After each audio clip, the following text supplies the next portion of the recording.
Today we're talking about one of the biggest decisions authors face. Should you go traditional or self-publish your book? Sorry, Author's face, I get it. Author's face. Author's face. So let's start with self-publishing. Just so we're all clear, what exactly is it? Okay, self-publishing means that you, the author, are in charge of the whole publishing process: editing, design, distribution, and marketing. So you either do the work yourself or you hire professionals to help you. You don't have to be accepted by a publisher. You can publish directly through platforms like Amazon or Ingram Spark. And what are the main benefits of going that route? I'm guessing the biggest one is control over the final product. Yeah, and you keep your rights. You get to choose the team. You can publish relatively quickly. It's also potentially more profitable because there's no publisher taking a cut, and your royalty per book is higher than if you go through a publisher. But you also do have to spend money to have the book published. Yeah. It's free if you can do it all yourself though, isn't it? If you can do it all yourself, sure. But spending no money means you don't have your book edited. It means you do the formatting yourself and you make your own cover. Now, not having your book edited is a very bad move because it pretty much ensures a poor quality product. Yeah, don't recommend that. No. It is possible for people to do the formatting themselves, but as a book designer, I know there's a lot to learn to do it right, and the potential for headaches is very high. Also, if you don't format it properly, it's not going to look like it's been done professionally, which will overall decrease people's perception of your book. And you as an author. And you as an author. When I was doing it myself for my early books, I found formatting incredibly frustrating, especially for ebooks. One of the best decisions I ever made in my publishing journey was to turn the formatting over to a professional. Like me! And besides that, very few people are able to design a good cover for themselves. Yeah.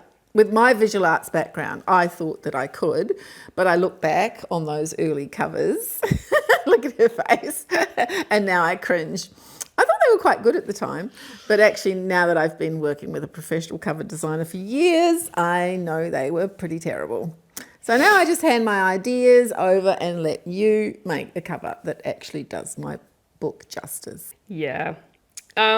Not to put myself out of a job here, but the elephant in the room is, of course, that technically self-publishing authors could try to use free AI generator cover makers. Well, they could. I don't advise it though, because, and not just to protect your job, which is actually a really good reason anyway. But I tried a specialist AI book cover maker and you would have hated it.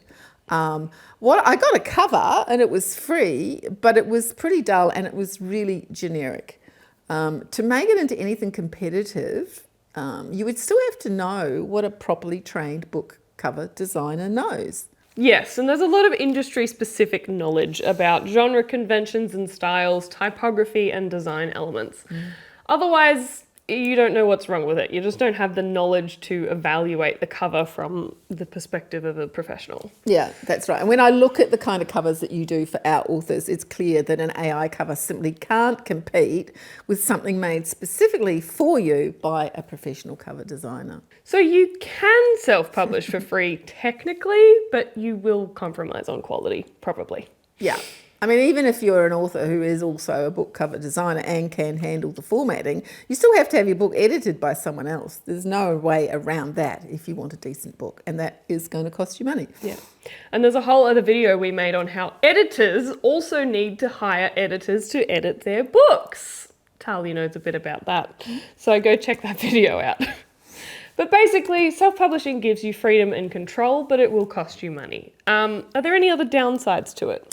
Well, you wear all the hats, and there's a whole business you need to learn and a lot of technical details to get right. It is an incredibly steep learning curve, so you do need a lot of time to study it all.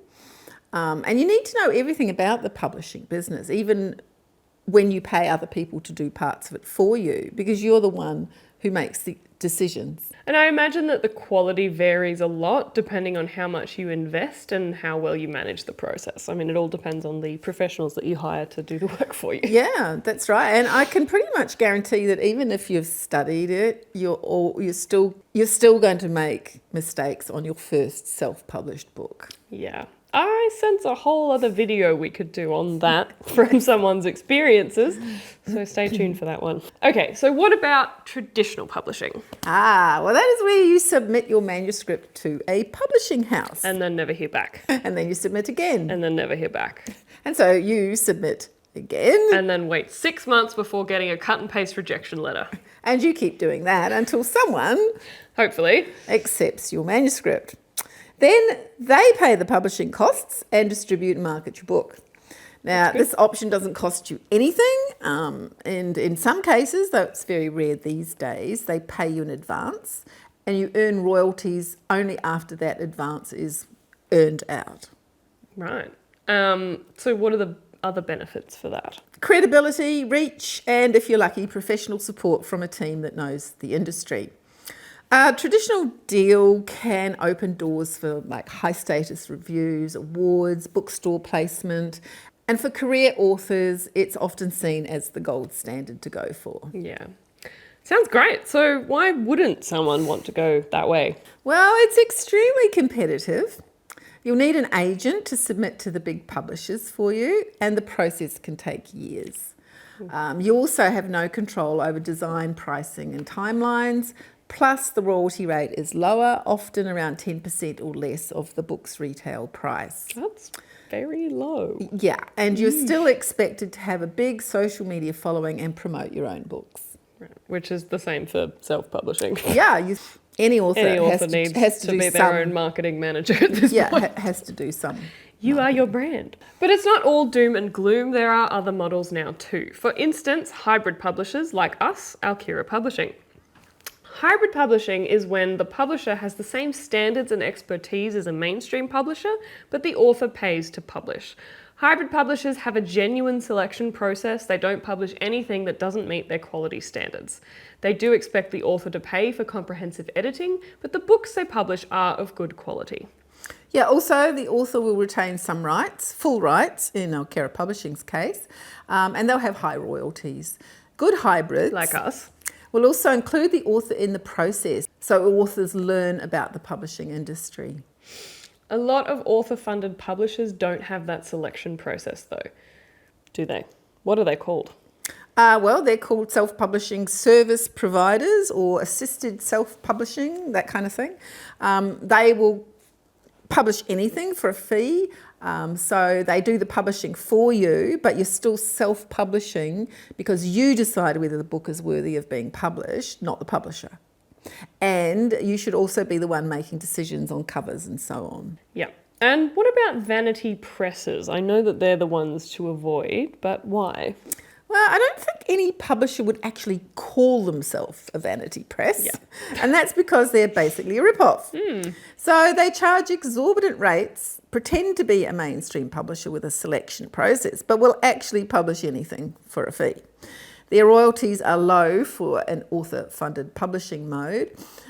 They do limited editing, have cheap and nasty covers, and the result is usually poor quality. The thing is, they look professional, but they don't deliver value. Yeah, it's sometimes a nice packaging, but the actual book is not up to quality. Yeah, no one wants that. But I imagine plenty of authors do get caught out. Yeah, vanity presses have been operating for decades, right? Long before the advent of desktop publishing. They have glossy websites, make inflated promises, and literally prey on authors' vanity, making them think they've got a mainstream deal while ripping them off. So how can authors tell the difference between a hybrid publisher, who's selective and nice, and a vanity press, which is shiny and awful? Have no integrity. No integrity. Yeah. Okay, so on their website, you have to look for transparency about their publishing model. A hybrid publisher will be clear about how they work, and they'll mention upfront that the author pays. A vanity press will be vague. They'll kind of rely on authors' assumptions. So look for a genuine selection process, clearly stated high royalties, and a strong editorial department. Some warning signs to look out for is if they accept your book straight away without a selection process, they gush over it, promise you bestseller status, and use pressure tactics to get you to sign their contract. Those are signs to be suspicious. Yeah, and half price, limited time sales is a pressure tactic. And that they can do that means they're normally charging twice as much as they should be. Okay, so how does an author figure out which of these various routes is best for them? It starts with knowing your goals. Are you writing as a hobby or trying to build a career? Is your book meant for the general public or just for friends and family? And do you want to learn publishing skills or do you just want someone else to handle it? Yeah. Some authors want a book to support their business. Others will want a legacy project for their family. Some want to launch a successful literary career with a long-term view, and they want to win awards or hit bestseller lists. And some just want to write and have their book published because they love to write. That's right. So once you know your goal, you ask yourself which method is going to best achieve your goals.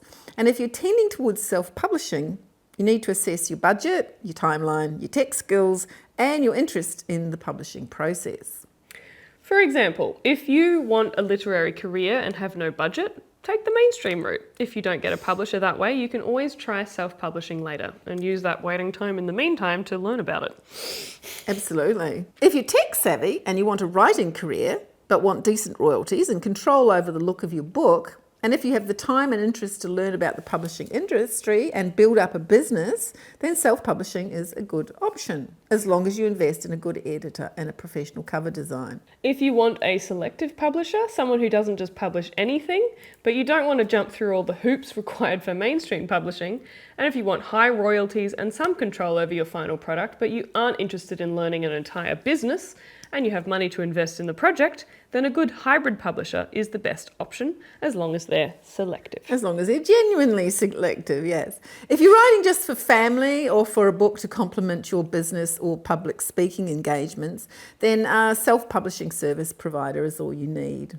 So what's the biggest mistake new authors make when they get to the publishing stage of their journey? I would say submitting their book to a publisher or agent before they've had a professional editor give them a manuscript appraisal.